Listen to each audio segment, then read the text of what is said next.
ইসলামী শরিয়া দৃষ্টিকোণ থেকে বিদেশ যাওয়ার জন্য বিবাহিত পুরুষদের 2টা ভিসা লাগবে, অবিবাহিতদের লাগবে না। বিবাহিত হলে 2টা ভিসা লাগবে। একটা ভিসা ওই দেশের এম্বাসি থেকে নিতে হবে, আর একটা ভিসা নিতে হবে নিজের বউয়ের কাছ থেকে। বউ যদি পারমিট করে যে ঠিক আছে তুমি বিদেশ যাও আমাদের আয় উন্নতির জন্য, আমি নিজে ধৈর্য ধারণ করে থাকবো, তাহলে ঠিক আছে।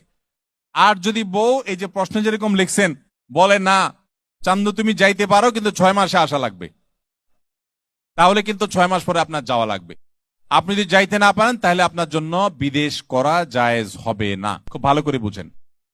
অনেক প্রবাসী আছেন যারা বিদেশে আসেন, বিদেশে আসার পর অনেক সময় দেখা যায় 2 বছর 4 বছর টাকার লোভ তো এমন এক লোভ, আমি বেশিরভাগ প্রবাসীকে দেখছি আসার পর কান্নাকাটি শুরু করে। মা বাপ রেখে আসছে, দেশে মায়া লাগে, প্রথম কিছুদিন কান্নাকাটি করে, এরপরে যা আইসেই যখন গেছি এত টাকা খরচ করে 20 টাকা উঠায়া এরপর চলে যাবো, আমি এই দেশে আর থাকবো না।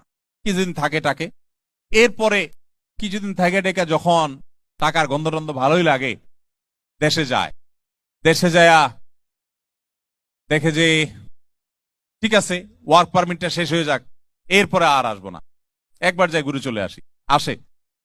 প্রথমবার ভিসার টাকা উঠায়, এরপরে যায় বলে যে একটা জমি কিনি, এরপর একটা ঘরটা করি, এরপর বলে যে একটু বাজার একটু দোকান করি, এরপরে বলে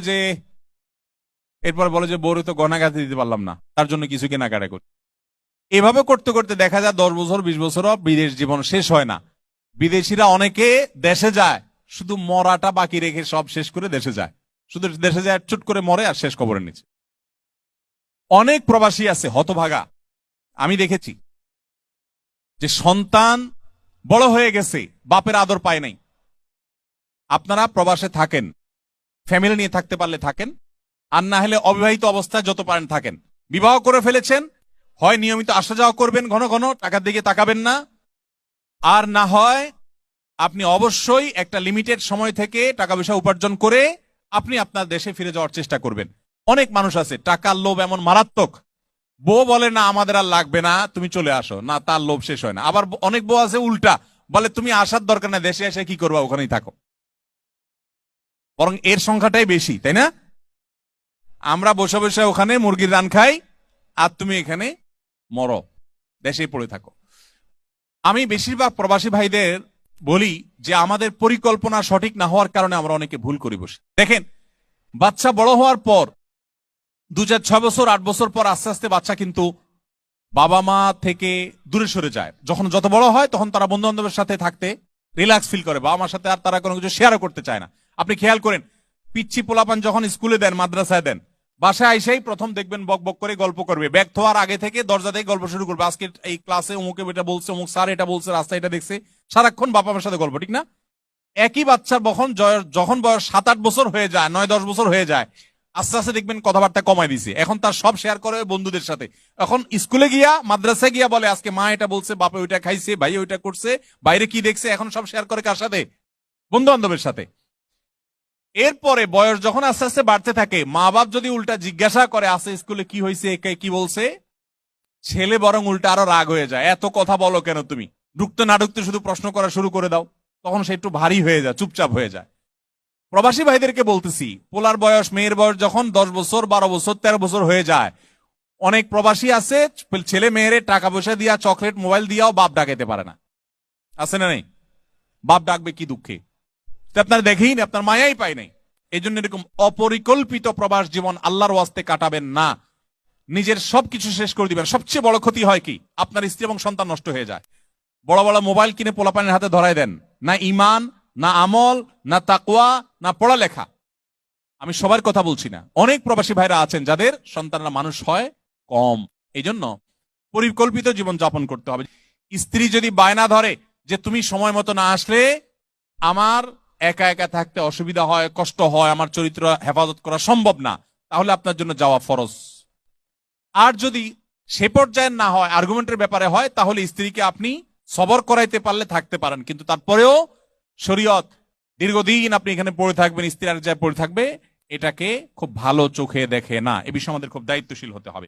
আমি যখন সৌদি আরবে যাওয়ার অফার পাই, সৌদি আরবে যাওয়ার প্রস্তাব যখন পাই, সৌদি আমার সে অফিস ইসলামিক সেন্টার থেকে যখন আমাকে ফোন দিয়েছিল, আমাকে বলছে যে তোমার কোনো শর্ত টর্ত আছে কিনা। তারা খুব স্যালারি ট্যালারি শোনাচ্ছে, হ্যান্ডসাম স্যালারি, এত সে তো। আমি বললাম দেখো এসব কিছু আমার জানার দরকার নেই, স্যালারি কত দিবা, ডাল ভাত খাওয়ার ব্যবস্থা তো থাকবে, এটুকু তো আমি জানি। আমার শর্ত হলো আমি ফ্যামিলি ছাড়া থাকতে পারবো না। তো আমার কি কপাল, তারা বলছে ওকে ঠিক আছে তোমার ফ্যামিলি আনার ব্যবস্থা আমরা করব। আমি গেলাম আর বাংলাদেশে ভিসা বন্ধ হয়ে গেল। 2008 সাল না 9 সালে কথা, একবার সব ভিসা বন্ধ। বাংলাদেশি নাম শুনলেই আর কোনো ভিসার কোনো সুযোগে নেই। তো আমি কয়েক মাস থাকার পর দেখলাম ফ্যামিলি ভিসা কোনোভাবে পাই না। পরে এবার আমার অফিসের যিনি আমাকে তখন ফোন দিয়েছিলেন, কর্মকর্তা বস শেখ রাশেদ সুবাই, ওনাকে আমি বললাম যে দেখো আমি তো এইভাবে থাকবো না, তুমি 1 লক্ষ রিয়াল বেতন দিতে পারো, আমি তো থাকবো না ফ্যামিলি ছাড়া।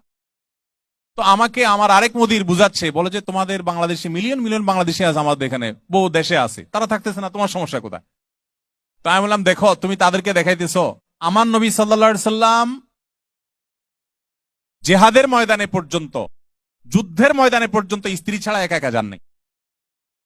শুধুমাত্র এতেকাফের 10 দিন তিনি স্ত্রী থেকে দূরে থাকতেন, তারপরেও স্ত্রী মাথা বাইর করে দিতেন, মাথাটা ধুয়ে দিতেন মসজিদের বাইরে। এত বেশি সংসারী ছিলেন, এত বেশি স্ত্রীকে ভালোবাসতেন এবং স্ত্রীকে সাথে রাখতেন। আমি স্ত্রী সন্তান ছাড়া আমি একদিনও থাকবো না। 11 মাস থাকার পর দেশে ছুটিতে গেলাম, আমি বলে গেলাম যে তোমাদেরকে সালামু আলাইকুম, আমি আর আসতেছি না, আমি চলে গেছি। তখন বেচারা নিরুপায় হয়ে গেছে। আমার যাওয়ার সময় সৌদি এম্বাসি রিলিজেস এটাই সেই তখন আর শেখ আলী বামাগা উনি সহযোগিতা করছিলেন। ওনার অফিসে দেখা করতে যায়, বললাম এই অবস্থা, তোমার দেশে গেছি কিন্তু ভিসা তো বন্ধ করে দিছে, আমার তো ফ্যামিলি ভিসা দিল না, ভাই আমি তো আর যাবো না। আমাকে তখন সে বলল বলো কি তুমি যাবা না, মানে এ কোনো কথা হলো? তোমার ভিসার জন্য আমি সহযোগিতা করবো। তো কিভাবে কি করবেন? উনি বলে আমি রাষ্ট্রদূতরে এখনই ফোন করতেছি, আমার সামনে ফোন করছে। তখন রাষ্ট্রদূত ছিলেন আব্দুল্লাহ আল বুসাইরি, তখন রাষ্ট্রদূত ছিলেন সৌদি আরবে, সৌদি আরব রাষ্ট্রদূত বাংলাদেশে ছিলেন। তখন ওনাকে ফোন করলেন, করে বললেন যে ওরে আমার কাছে পাঠায় দাও। আমাকে পাঠালেন রাষ্ট্রদূতের কাছে। আমি গেলাম, বলো যে কি অবস্থা? বললাম দেখো ফ্যামিলি ছাড়া আমি তোমার দেশে থাকতে পারবো না, আমার ভিসা তো দিচ্ছে না, ভিসা তো বন্ধ। বলো যে তোমার ভিসার দায়িত্ব আমার, লাগলে আমি পররাষ্ট্রমন্ত্রীকে বলে তোমার স্পেশাল ভিসা বাইর করে দিব, তুমি যাও। উনি একটা চিঠি লিখে দিলেন, দিয়ে বলেন তোমার গ্যারান্টি ভিসা হবে। আমি ওটা নিয়ে আসার পরে ভিসা হয়ে গেছে আলহামদুলিল্লাহ। যেদিন দেখলাম বাচ্চাদের পড়ালেখার জন্য আমার দেশে যাওয়া দরকার, সেদিন আমি নিজেও দেশে চলে গেছি, আর থাকি নাই। থাকলে মাস শেষ একেবারে ব্যাগ ভর্তি টাকা পাইতাম, ছেড়ে আমি চলে গেছি। এই কথাগুলো আপনাদের সাথে বলার উদ্দেশ্য হলো যে প্রবাস জীবনে থাকেন কিন্তু পরিবার, সন্তান, সন্ততি, স্ত্রী সব ধ্বংস করে দিয়ে আপনি অনন্তকাল প্রবাস জীবনে থাকবেন, এটা কখনো গ্রহণযোগ্য হতে পারে না। আসুন্নাহ ফাউন্ডেশন, উম্মার স্বার্থে সুন্নাহর সাথে।